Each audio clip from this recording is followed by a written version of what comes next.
Viral खबर है वो ईवीएम को लेकर के, जो लोकतंत्र को बचाने के लिए लड़ाई लड़ते हैं। जो सुखदेव सिंह गोगामेड़ी है, आखिरकार इनको क्यों मारा? सुखदेव सिंह गोगामेड़ी थे, एसटी ओबीसी समाज के खिलाफ नहीं। आखिरकार मनुवाद है क्या? इस चीज को कभी आप लोगों ने समझने की कोशिश की? मनुवाद जो होता है, जो वो सोच होती है, एक विचारधारा होती है। वो ईवीएम की भी सबसे बड़ी लड़ाई लड़ रहे थे। विधायक हैं, किस तरीके से वो गुंडागर्दी में उतारा, पीछे गैंग थी उनकी, वो जय श्री राम के नारे लगा। आखिरकार भगवान राम को आप सभी लोगों ने क्या समझने की कोशिश की है? भगवान राम एक मर्यादा पुरुषोत्तम राम कहलाते थे और उनका कहीं ना कहीं मानवतावादी व्यक्तित्व था। आखिरकार आप लोगों ने नहीं देखा हो, भगवान श्री राम ने सबरी के जूठे बेर भी खाए हुए थे। आदाब, सत श्री अकाल, जय भीम, जोहार। मेरा नाम है कन्हैया कुमार। दोस्तों, आज मैं बेहद बड़ी खबरें आप लोगों के बीच में लेकर के आया हूं। जो सबसे ज़्यादा वायरल खबरें हैं वो मैं आप लोगों के बीच में विस्तार से आप लोगों के बीच में जानकारी। बड़ी खबर है कहीं ना कहीं, जो सबसे वायरल खबर है वो ईवीएम को लेकर के। जिस प्रकार से आपने देखा होगा कि ईवीएम को लेकर के कहीं ना कहीं जो बहुजन समाज का गुस्सा है सबसे ज़्यादा फूटा हुआ। वहीं बहुजन समाज का ही नहीं दोस्तों, आखिरकार उन मानवतावादी लोगों का जो लोकतंत्र को बचाने के लिए लड़ाई लड़ते हैं, उनका भी कहीं ना कहीं ईवीएम के खिलाफ सबसे बड़ा गुस्सा है।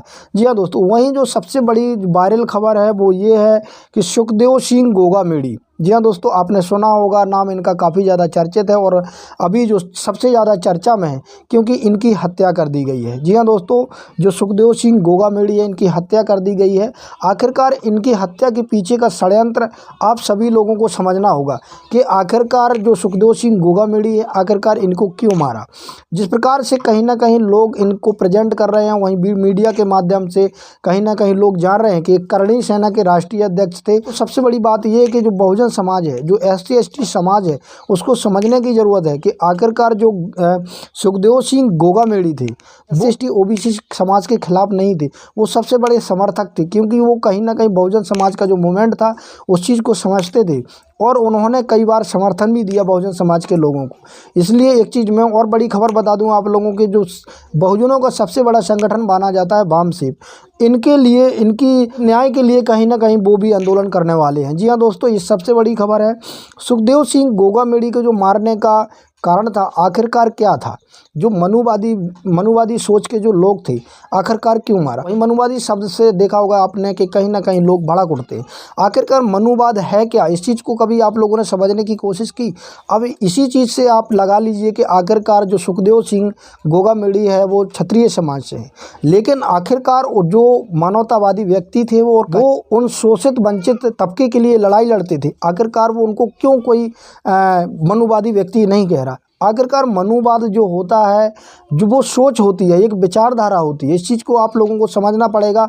वो मैं भी हो सकता हूँ, आप भी हो सकते, किसी भी समाज का व्यक्ति हो सकता है। तो इस चीज़ को थोड़ा सा समझना होगा। लेकिन कहीं ना कहीं जो लोगों के दिमाग में ये चीज़ें अंदर घुस गई हैं कि आखिरकार जो मनुवादी व्यक्ति होता है वो सिर्फ और सिर्फ सवर्ण समाज का होता है। कहीं ना कहीं ये चीज़ गलत है। जी हाँ दोस्तों, वहीं जो सुखदेव सिंह गोगामेड़ी थे वो सबसे ज़्यादा जो सपोर्ट करते थे वो बहुजन समाज के लोगों को करते थे। वो करणी सेना के राष्ट्रीय अध्यक्ष रहते हुए भी सबसे ज़्यादा जो सपोर्ट किया है, उनका कहना था कि आखिरकार मैं उस समाज के लिए काम कर रहा हूं जो शोषित पीड़ित वंचित समाज है।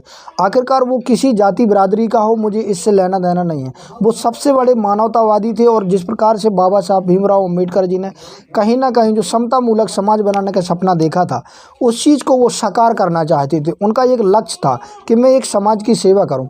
लेकिन दोस्तों, सोचने वाली बात यह है कि आखिरकार जिस सवर्ण समाज से वो आते थे, आखिरकार सवर्ण समाज ने ही उनकी हत्या क्यों की?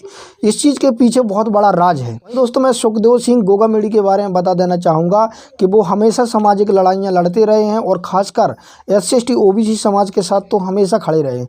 वहीं जो इस टाइम की उनकी सबसे बड़ी लड़ाई थी, जिस प्रकार से आपने देखा होगा कि 5 राज्यों में चुनाव हुआ, ईवीएम का मुद्दा सबसे बड़ा गरमाया हुआ था। वो ईवीएम की भी सबसे बड़ी लड़ाई लड़ रहे थे।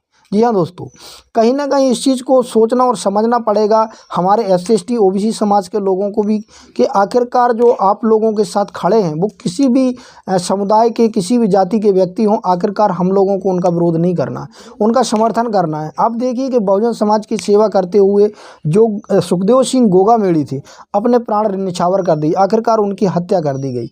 जी हाँ दोस्तों, ये सबसे बड़ी वजह है कि आखिरकार हम आप लोग जो हैं, जो खासकर जो सोशल मीडिया है उससे नहीं जोड़ते। हम जो खबरें देखने का जो काम करते हैं, जो मेन स्ट्रीम मीडिया है, आखिरकार जो बिका हुआ मीडिया है, जो किसी की गोद में बैठा हुआ मीडिया, हम उसको देखते हैं। वहीं आपने देखा होगा किस प्रकार से सुखदेव सिंह गोगामेडी के बारे में जो कहीं ना कहीं बड़े चैनल हैं किस प्रकार से खबरें चला रहे हैं। तो ये सबसे बड़ी खबर थी।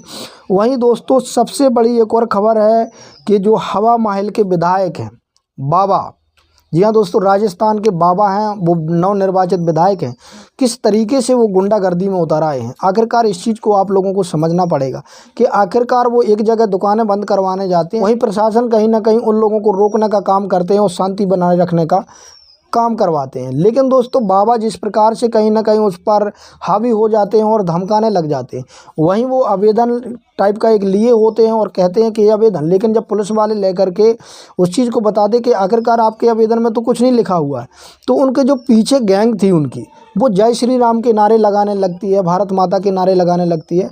आखिरकार ये धर्म की और भगवान श्री राम के नाम पर आखिरकार ऐसा लोग क्यों करते हैं? आखिरकार भगवान राम को आप सभी लोगों ने क्या समझने की कोशिश की है? जो जितने ये कहीं ना कहीं दंगा फसाद करते हैं, भगवान राम एक मर्यादा पुरुषोत्तम राम कहलाते थे और उनका कहीं ना कहीं मानवतावादी व्यक्तित्व था। आखिरकार आप लोगों ने नहीं देखा होगा जिस प्रकार से आप लोग किसी SC ST OBC समाज या मुसलमान समाज के लोगों की उनके नाम को लेकर के हत्या कर देते हैं, वहीं भगवान श्री राम ने सबरी के जूठे बेर भी खाए हुए थे। आपको शायद ये याद भी करना होगा कि आखिरकार आप दलितों को हो या फिर मुसलमानों को हो, खासकर जो टारगेट करते हैं या मारते हैं, इस चीज़ को समझना होगा कि भगवान श्री राम ने आखिरकार ऐसा कभी नहीं किया और वो सबसे बड़े समतावादी महामानव थे। इस चीज़ को समझना पड़ेगा आप लोगों को। SC ST OBC समाज का व्यक्ति है, आखिरकार इन षड्यंत्रों को आखिरकार आप लोगों को समझना होगा। वहीं दो सबसे बड़ी खबर एक और है दोस्तों, वो खबर ये है कि आप देखिए किस प्रकार से SC ST OBC समाज के लोग आखिरकार जागरूक हुए हैं और उनको समझ आ गई है कि जो आज हम विधायक बन पा रहे हैं, सांसद बन पा रहे हैं, मुख्यमंत्री बन पा रहे हैं, तो ये संविधान की देन है, बाबा साहब की देन है। जी हाँ दोस्तों, ये नवनिर्वाचित मध्य प्रदेश से हैं, बाप पार्टी के एक विधायक हैं। ये जैसे विधानसभा में जाते हैं सबसे पहले वो वहाँ पर दंडवत प्रणाम करते हैं। इस समझने वाली बात है कि और कहीं ना कहीं बहुजन समाज इस चीज़ को समझने लग गया है आखिरकार के जो हमें हक और अधिकार मिला है, वो कहीं ना कहीं जो हमारे बहुजन लीडर थे और तमाम प्रकार के जितने भी बहुजन लीडर थे उनकी वजह से हम लोगों को हक और अधिकार मिले। तो ये सोचने समझने वाली बात है और कहीं ना कहीं कोई भी काम करें, खासकर मैं SC ST OBC समाज के लोगों को कहना चाहूँगा, वो सोच समझ कर करें, किसी के बहकावे में न आए। वहीं इनके अंदर की रणनीति को समझने की कोशिश करें, चाहे वो कांग्रेस पार्टी हो, चाहे BJP पार्टी हो, चाहे तमाम पार्टियाँ हों। आपको उन लोगों के स्ट्रेटजी की समझने की ज़रूरत है कि आखिरकार इनके मन में क्या चल रहा है। बहला फुसला करके आप लोगों से कुछ भी करवा सकते हैं, लेकिन आपको ये देखना होगा कि आखिरकार हमारे सामाजिक न्याय की लड़ाई कौन लड़ता है। इन चीज़ को विशेषकर आप लोगों को देखना होगा। अंत में BM News 90 की आपसे गुजारिश है कि अभी तक आपने हमारे चैनल को सब्सक्राइब नहीं किया तो चैनल को सब्सक्राइब कर लें, साथ में बेल आइकन को प्रेस कर लें, कमेंट के माध्यम से अपनी राय जरूर दें।